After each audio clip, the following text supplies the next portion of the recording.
in Arab states. Thanks for joining us here on RT. Who do you think might have been behind these latest killings in Hama? Again, please. Who do you think might have been responsible for these killings? It is very clear now, and that has been reconfirmed yesterday to the shock of many people by a Catholic bishop coming back from extended travels in Syria, that the Western media are not telling the truth about the situation in Syria. There are terrorists at work very clearly, and very clearly they're sponsored from abroad.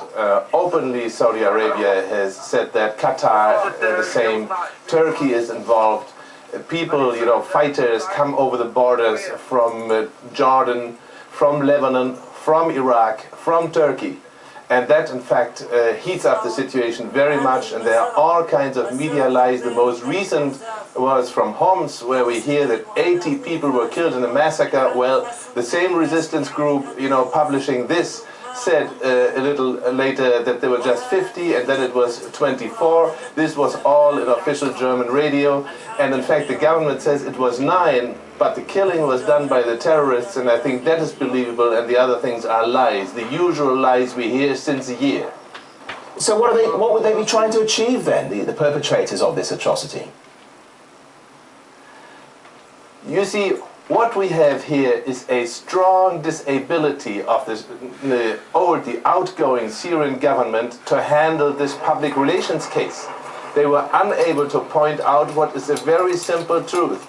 This so-called Syrian revolution was instigated from abroad. Yes, the government was not, you know, very fair to many of its citizens. There was torture, there was imprisonment, people have disappeared, yes.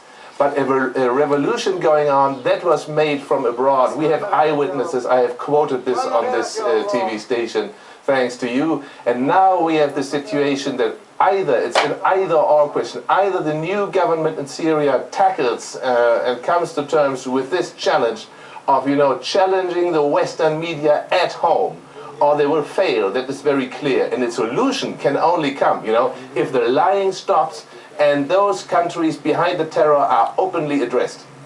Well, the peace process is now clearly stalled in Syria, with Western and Arab states calling for action, as you say. What impact will these latest calls likely to have on the bloodshed? You see, the bloodshed going on right now, that's a desperate fight. When the terrorists, you know, called off the Annan peace plan, that was in fact a joke. They had never stuck to it. So, but what they did was they, you know, committed to this non-acceptance of this plan openly. That is a new quality. And now what I hear, the recent news of today, is that there's an all-over fight going on between the Syrian government troops and those terrorists. And I do think the vast, vast majority of the poor Syrians are trapped in the middle. That is a very bad situation. Okay, President Alice Christoph Horstel, thank you for joining us here.